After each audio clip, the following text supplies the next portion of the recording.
Hello guys, welcome to your 15th video on how to create a quiz website. And yeah, in this video, I'm going to show you guys how to structure the test for the teacher. So we are done with displaying the teachers in a student's portal and also opening the test of the student of the teacher, sorry. So the test of the teacher will display the test the teacher has, the test William has on this page, right? So we have to go log out. We have to log out and sign in as a teacher. So Stanley at marvel.com,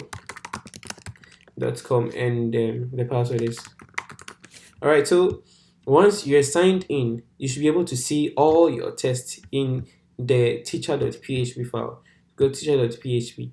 So here you're supposed to see all your tests here,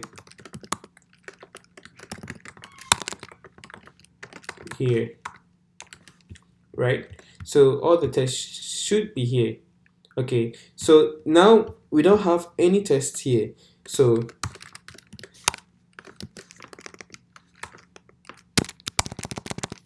now there are no tests. Okay, there are no tests. Okay, but then we won't have it static like this. We'll check in the database to actually see if the teacher actually has a test or not. But then before that, we already know that the teachers have no test. So we should be able to create a button and a file where the teacher can go to and add and create a test. Okay, so you can just bring a new button or a new a href. Then you can name the file as new. Let's see what the name of the file we have. New tests.php. All right, then you could create new text. All right, so this, when the teacher clicks on this link, it should be able to open a new page where the teacher can create a new test. Okay, so yeah, so let's create our new test.php. Control N, and yeah, save your file as new test.php. Go to applications, save it inside the main directory, and yeah, let's get started with structuring our test. Okay, so this is our new test page. Okay, so when the teacher comes to and clicks on create new test, it should come to new test.php.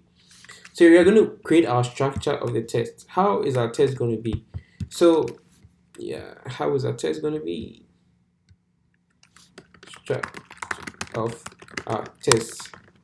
Okay, so our test, to make things simple on our side, every test will have the name of the test, and we'll have the date and time the test was made, right?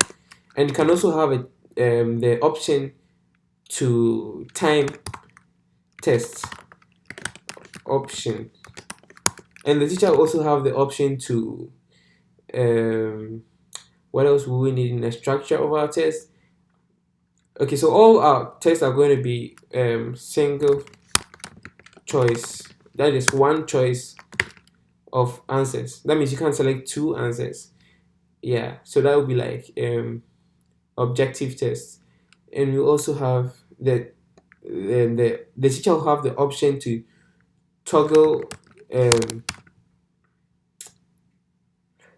toggle or you can think about other things that the test will have to need or have to have, and you can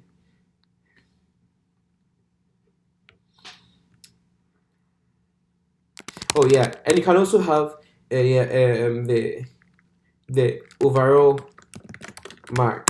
So the overall mark that I just thought about will be kind of, so the teacher can maybe say that this test is over 100. So if there are 50 questions in it, each question is going to be worth 2 marks. If there are 60 questions, we write a calculation so that each question will be distributed with a mark accordingly. And what else we need in our test? Let's have some time to think about it. So this is how, when you're creating a website, what we actually do. You spend time to think about what you need in the various things, the various parts that you reach. So in our web map, got to a point where you should allow teachers to add new tests. So now we're supposed to give the structure of our test, and that, yeah. So it could be also that the test is one time only. It could be, yeah. You can also have an option for that. And also, yeah, if you think about new options, please let me know in the comment section. All right. So yeah, for now, let's go with these options. These options, yeah. Let's go with these options now. So we're gonna create a table called tests and have these things in the test. Okay, so we need the name of the test, the date and the time, and the time of the test, the actual timer. That means that maybe the test should be done in 90 minutes, and whether you can select more than one choice. But for this tutorial, only going with single choice, and you're going to give an overall mark, and we're going to give a one time only option. So yeah, these are options which the teacher can choose. So yeah, let's come to our database and create a new table. So create table tests.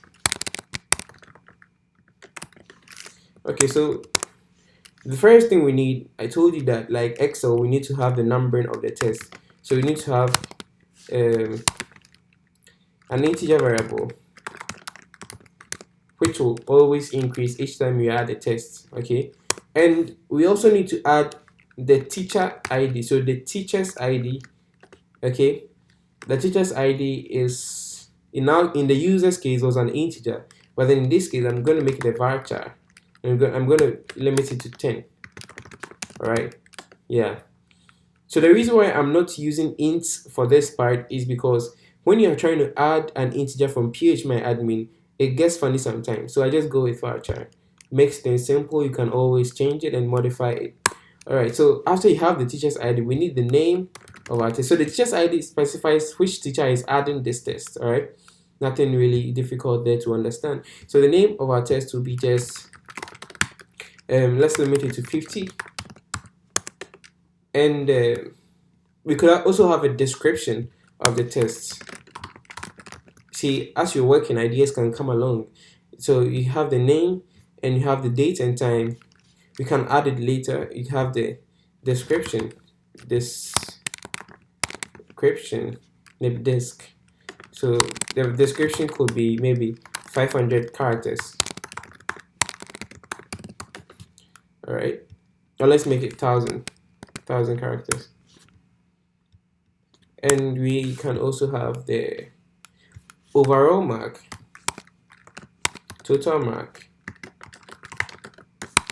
Let's limit it to 3. Okay, 3 characters. That means that 100 is 100. That is 3. 999 is the limit. Okay, so you can also have the this single choice is by default how we're going to make our test, so you don't need to add it in the database. And the time,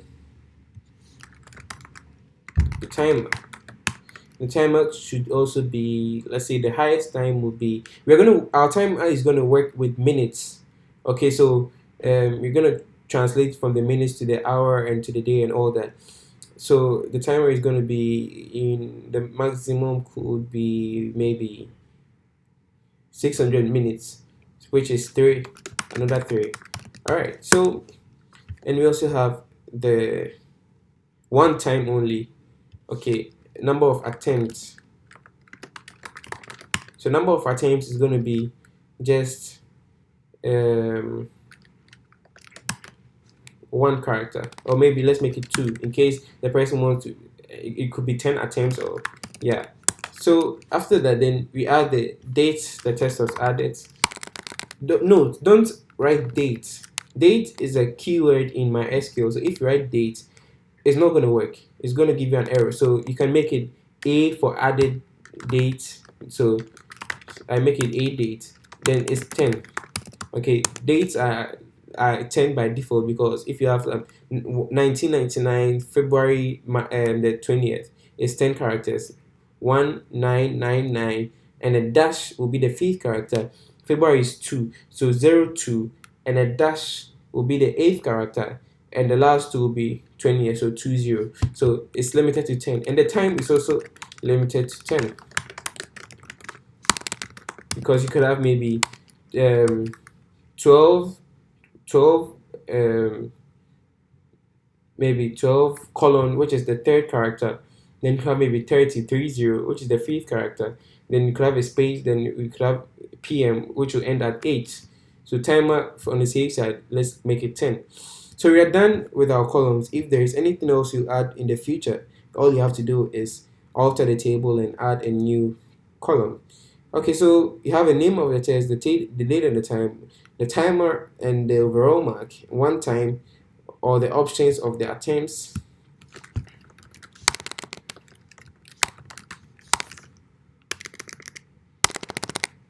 the description. Yeah, so we are done. So the last column that you write, always remember to remove the comma. Then you click on go. You have an error. It says that incorrect table definition.